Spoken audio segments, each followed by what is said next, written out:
This is the new Cervélo S5. It's a bike I was first introduced to about 6 weeks ago when I attended the Cervélo press launch in Den Bosch at the Team Visma Lisa Bike service course. At that event, I met with the team riders and also the Cervélo engineers who built this bike.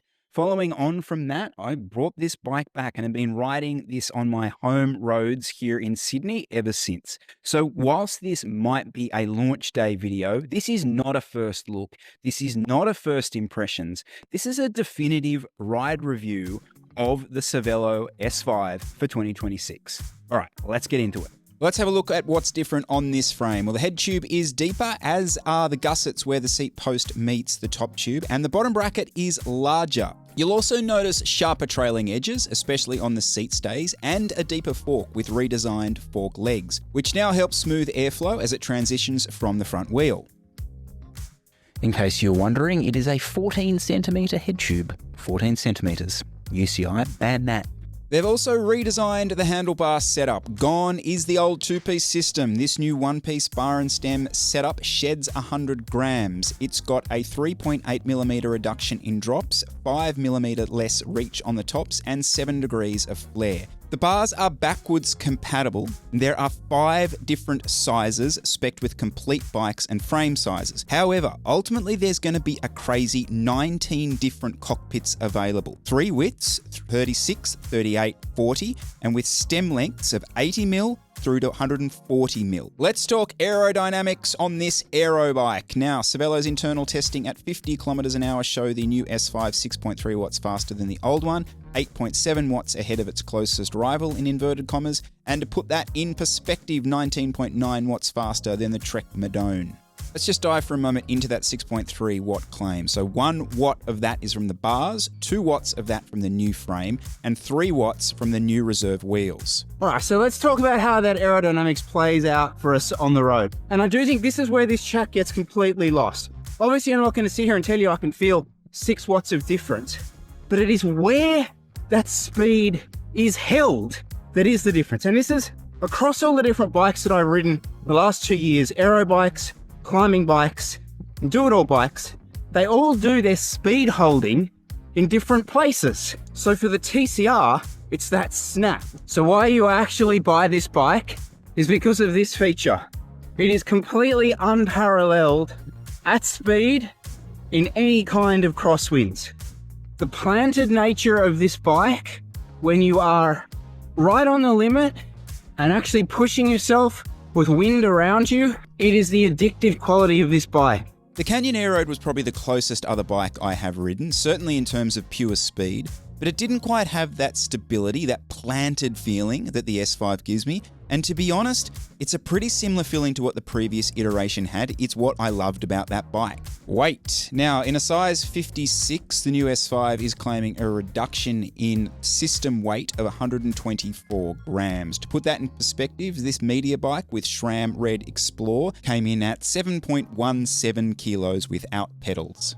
So what effect has that had out on the road going uphill climbing? Taking that weight out of the front end of the bike, of course, has improved that first kick, that snap, as you do go up a hill.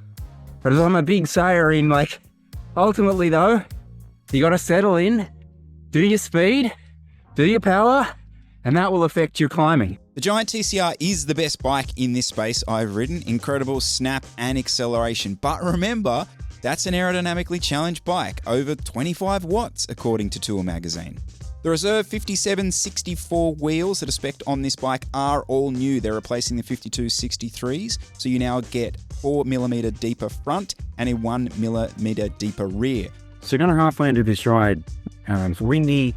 It's interesting, first impressions would be very similar ride.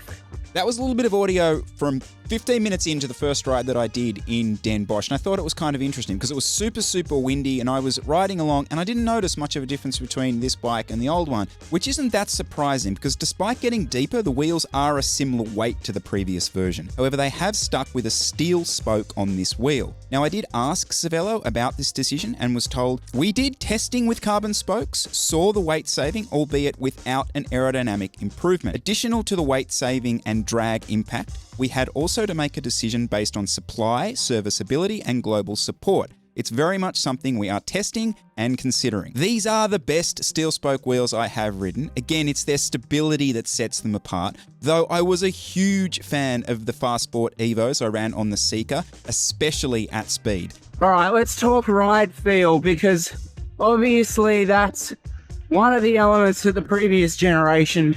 You know, it had its haters, right?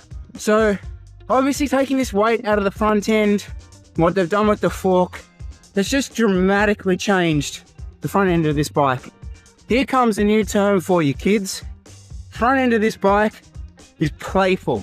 It's the only way I can describe it. It's transformed how that reacts. Now, the rear of the bike, if it looks like a duck, if it quacks like a duck, it's still a duck. By that I mean it's still an aero bike. So you still have the vertical compliance feelings of a big integrated C-post. Personally, this is not something that bothers me a great deal, but those people who found that a challenge on the previous version, I would argue are going to find it a challenge on this version. The most compliant aero bike that I've ridden recently was that Bianchi Ultra, but Tour Magazine confirmed my suspicions, and they've tested it, and it's not a particularly fast bike, so there is always going to be a bit of a trade-off when you end up going to this kind of speed. In terms of sprinting and stiffness, it is better than the old S5, but it's not quite as planted as what that Trek Madone was when sprinting.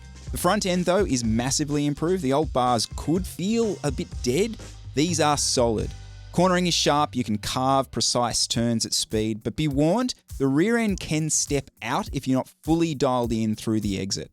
Geometry-wise, I am 175 centimeters and ride a 54. That has not changed from the previous version. They did slightly lower the bottom bracket and increase the fork offset to improve handling with wider tires. Speaking of wider tyres, Cervelo are claiming a tyre clearance of 34mm, which is the same as the previous version. But I would be very skeptical of that number as someone who runs 32mm Continental GP5000s on the current bike.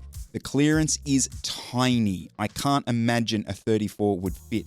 Shown here are the 32mm Victorias that came spec'd on the media bike. The build arrived mostly complete, and I only had to add a small amount of carbon paste to stop a little bit of seat post creak, which was quite dry. But there is one glaring issue with this build, and it is the computer mount. It is this two-piece pivot mount that just has too many opportunities to fail, and it quite simply does not work with a lot of computers. I tried my Garmin 1040, absolutely no chance. The hammerhead stuck in there for a while, but on quite a few occasions it was bouncing around and the pivot point was about to go, so you'll see B-roll of me riding with no computer. You might be surprised, but the best finished and thought out bar computer mount I've seen recently is the Seeker Spear. Durable, light, and a premium finish. So if they can do it, come on, Cervélo. Now the price at launch day, SRAM Red Explorer Axis 1x, pictured here with the new reserve wheels, comes in at $14,250 USD. As a reference point, the SL8 with Di2, $13,000, the Trek Madone Gen 8, $14,800, and the Colnago V5 RS, $16,500. We're going to dive into that price, and I'm also going to dive into Cervélo speccing a gravel group set on its premium road frame set as well on the NERO show, so do make sure to subscribe for that. The backwards compatibility of these handlebars is a seriously compelling argument.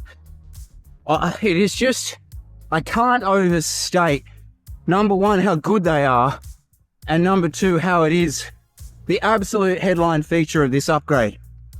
And so its backwards compatibility does ask the question of current S5 owners. Do you just do that?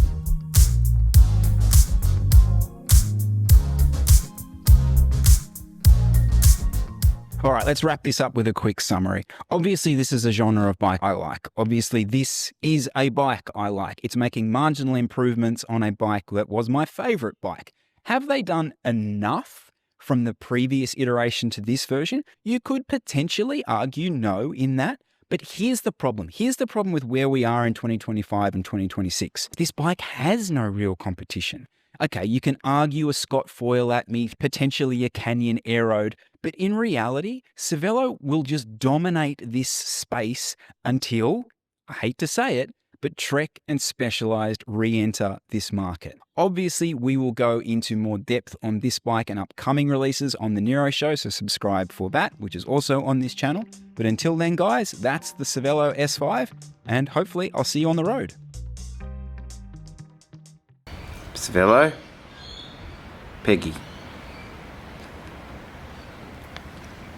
Peggy's ball. Peggy.